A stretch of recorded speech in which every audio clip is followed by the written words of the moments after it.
하나님의 말씀은 욥기 16장 17장 말씀입니다. 엘리바스의 두 번째 말, 어제 15장 말씀이죠. 그것에 대한 욥의 대답입니다. 엘리바스는 욥이 말을 할수록 죄가 드러나고 그 말이 동풍처럼 거칠고 그래서 지혜자의 말이 아니다, 그렇게 말을 하죠. 그러면서 내가 선조로부터 전해온 비밀스러운 지식을 가르쳐 주겠다, 장황하게 자리를 깔고 그렇게 얘기를 하는데, 들어보니까 지금까지 들었던 말하고 똑같아요. 뿌린 대로 거둔다 라고 하는 말을 반복할 뿐이었습니다. 자, 이에 대해서 욥이 대답하는 것입니다.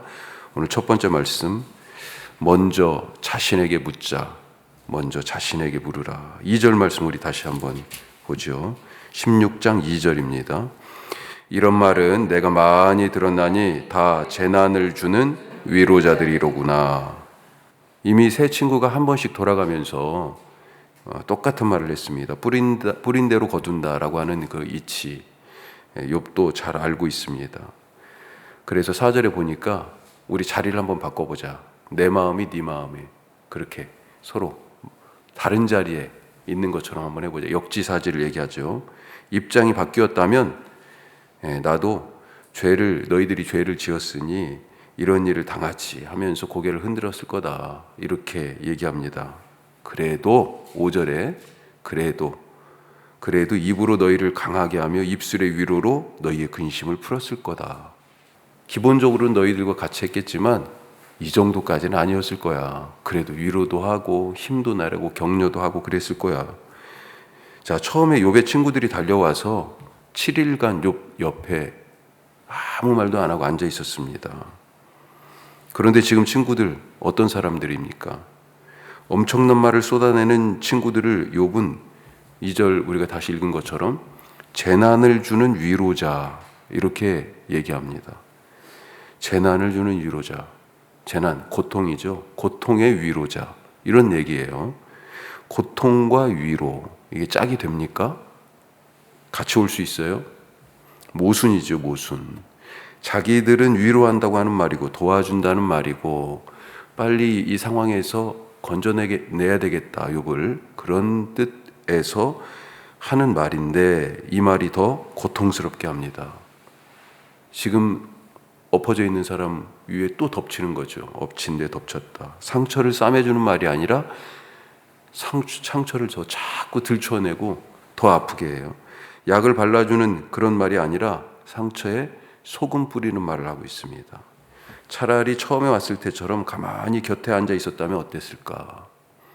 그러면서 모든 판단과 욥을 보면서 솟구쳐 오르는 그런 질문들을 곱씹으면서 분명 우리들이, 내가 아는 이치로는 이런 모습들은, 이런 고통은 죄의 결과인데 욥이 과연 죄인인가?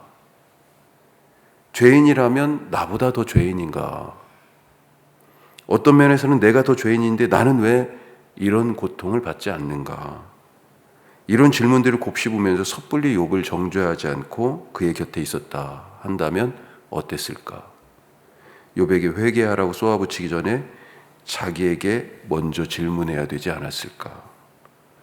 자, 두 번째로 거짓말을 할 수 없다 하는 것입니다. 거짓말을 할 수가 없어요. 누가요? 욥이.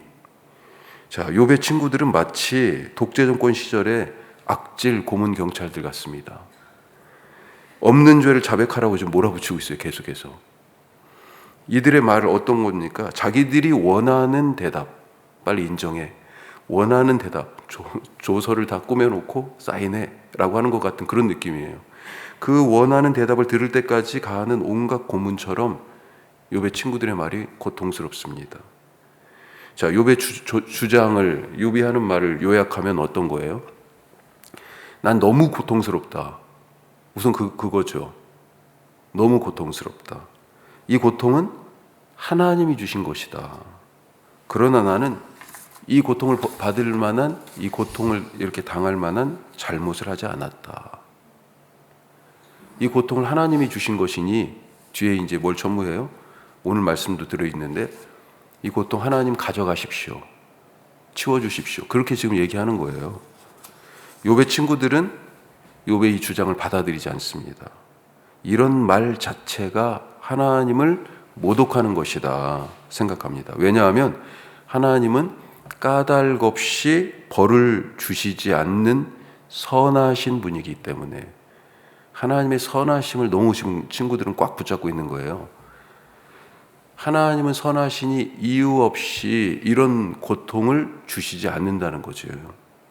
자, 하지만 성경에 가만히 보니까 까닭 없이 그런 죽음을 죽은 사람들이 있어요. 당장 성경 시작하는 창세기 처음 이야기, 에덴의 이야기가 바로 지나자마자 어떤 일이 있습니까? 아벨, 하나님 앞에 의로운 자였습니다. 그의 예배를 하나님이 기쁘게 받으셨어요. 히브리서에도 나와 있죠. 하지만 그의 형 가인은 자기 예배가 받아들여지지 않았다는 이유만으로 아무 상관없는 아벨을 쳐 죽였습니다. 오늘 18절 말씀, 땅에서 울부짖는 그 피의 부르짖음이 바로 이 아벨을 생각나게 하는 부분이 있어요. 또 가깝게는 우리 지난번에 열왕기 말씀 읽었잖아요. 나봇, 아방 시대의 나봇은 자기 포도원을 사랑했습니다. 조상들이 대대로 물려준 그 땅, 열심히 포도를 가꾸었습니다. 하지만 사마리아 왕궁 곁에 있는 이 포도원을 아합이 탐냈죠. 포도원을 갖고 싶은 욕심을 이룰 수 없었어요. 안 주니까 나봇이. 그래서 나봇이 하지도 않은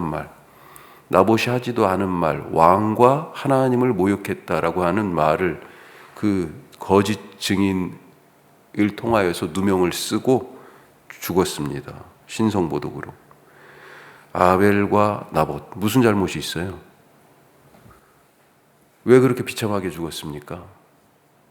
자, 그러면 친구들의 요구에 욥이 없는 죄를 자백해야 될까요?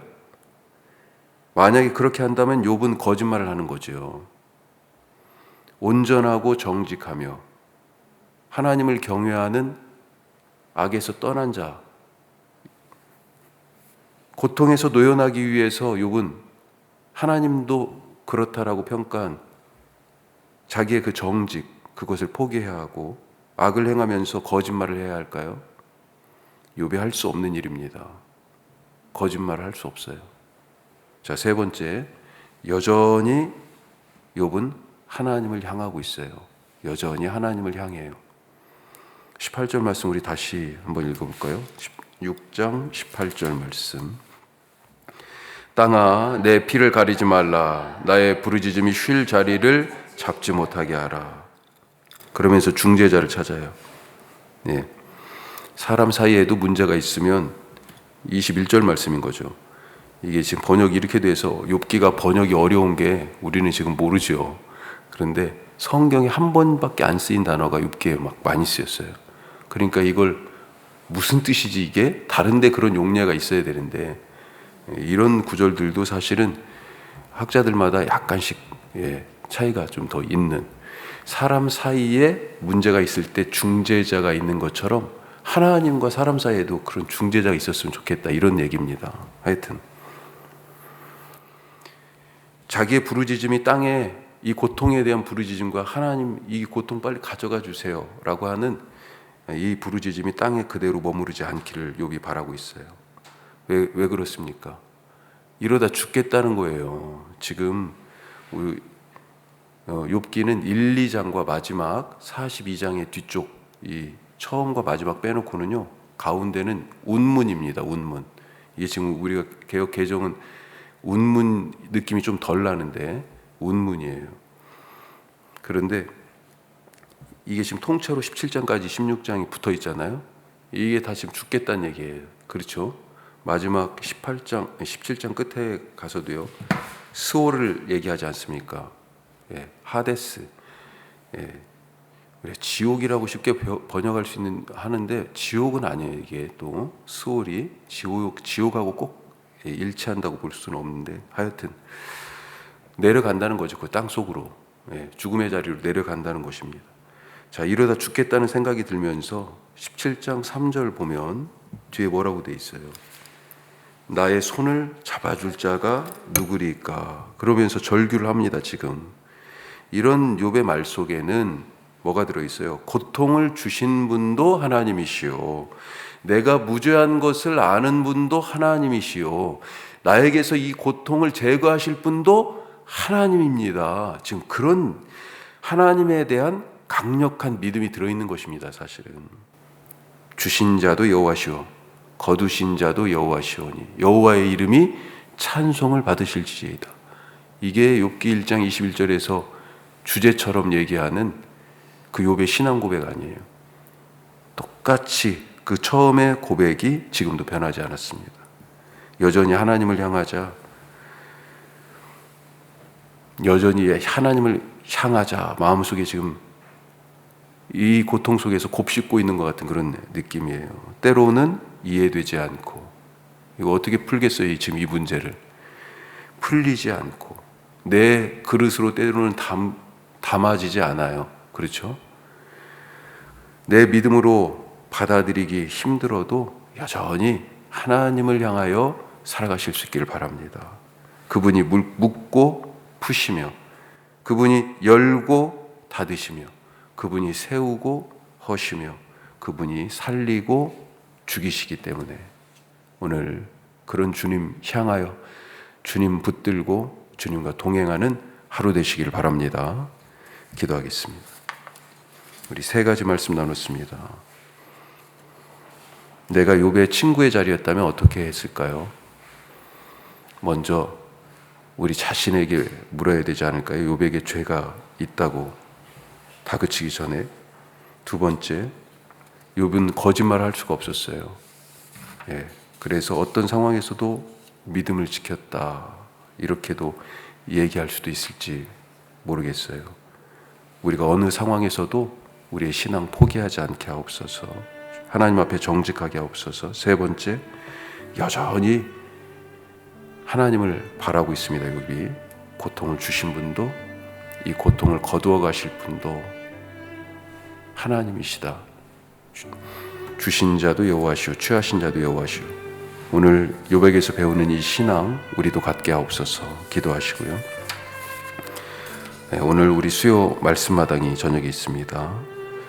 또 우리 선교 동역지 7곳 위에서 기도하시고, 특별히 교회로 세워진 곳, 사역이 매일매일 일어나는 우리 임마누엘 교회 필리핀에, 그리고 오병여의 집, 캄보디아의 행복한 집, 푸놈스노이 교회에 기도해 주시기 바라고, KBC 사역의 선교센터